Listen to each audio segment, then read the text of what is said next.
Hey guys, welcome back. This is my Bernie Sanders versus JD Vance 2028 election prediction. Now we just did Kamala. Now it's Bernie Sanders. He will be 88, I believe, in 2028. So he would easily be our oldest president.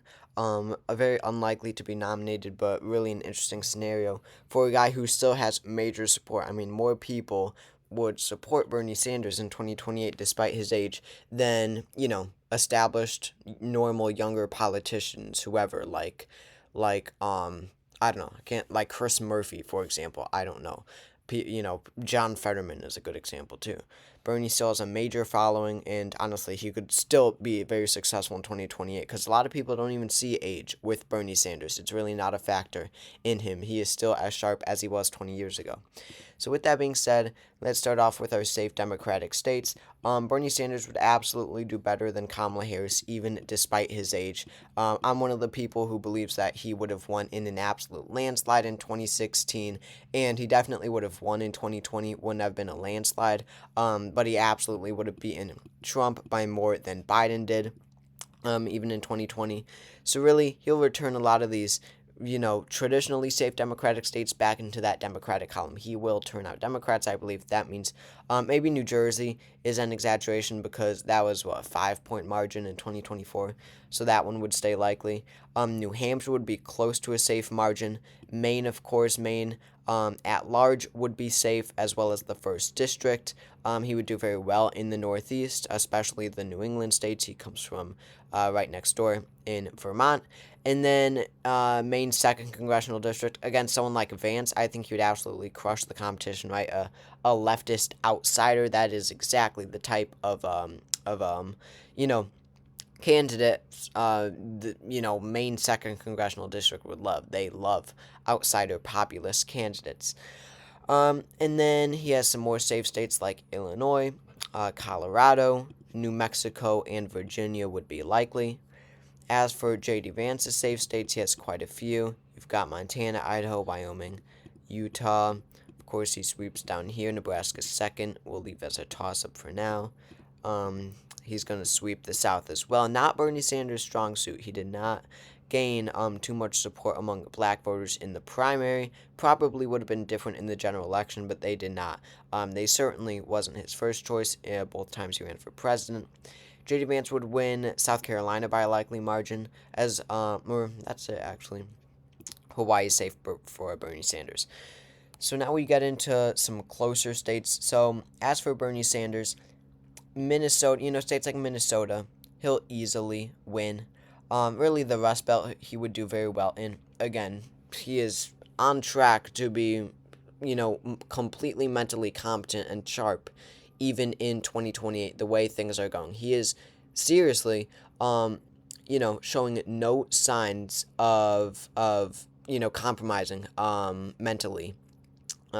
He is his competence is much higher than politicians even younger than him, like Donald Trump and Joe Biden. Again, someone like J.D. Vance, I don't think that there would be, a really comparison in terms of their mental capacity. I think on a debate stage, people wouldn't even think twice about Bernie Sanders' mental capacity to be president. So, ultimately, Rust Belt states like Michigan and Wisconsin, I think Bernie Sanders would do very well in, returning all the white working class voters to the Democratic Party. Really, the labor unions, Bernie would absolutely crush the competition among them. In a time when they have turned away from the Democratic Party because of their branding, because the Democratic Party's branding, Bernie would return them back, especially on the track things are going. Trump is imposing these tariffs that is going to hurt the auto industry in Michigan significantly.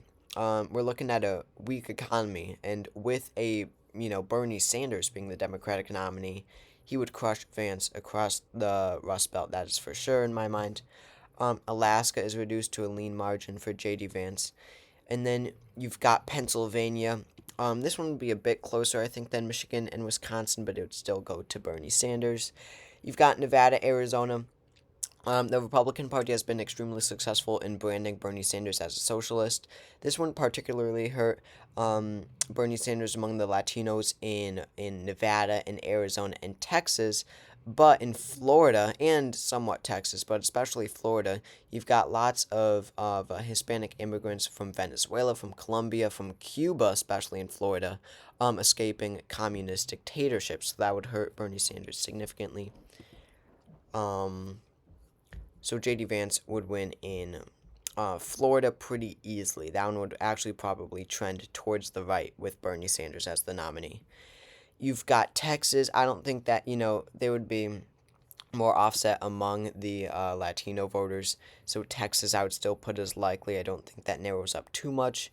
And as of now, JD Vance probably still pulls off a very narrow victory in Arizona. But Nevada, more friendly towards Democrats. I would say that Bernie Sanders is favored there by a lean margin. So we have four states left, plus Nebraska's second congressional district, which does go to Bernie Sanders by a likely margin. So we have two Rust Belt states, Iowa and Ohio. Ohio, I think that Bernie Sanders would flip back towards the Democrat. The thing is partisanship though, and also JD Vance is from Ohio. With that favorite son factor, I think that Vance would be narrowly favored to win Ohio. But Iowa, I think that this is a state where Democrats do have the ability to win it back. In 2028 with someone like Bernie Sanders. The way things are going. Um, Farmers are already turning against Donald Trump.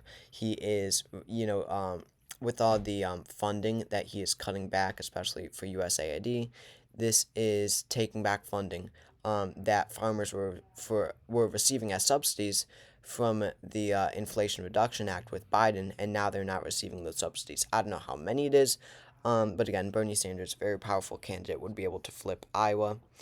Um, and then Georgia, North Carolina would probably both be. Um, these are tough, but I would say that Georgia, all things considered, 2028 will be a Democratic favored year. I think that Bernie would be narrowly favored there, but Vance would win in North Carolina by a lean margin. So Bernie Sanders wins, pretty narrow, 299 to 239, but he does beat J.D. Vance in the end.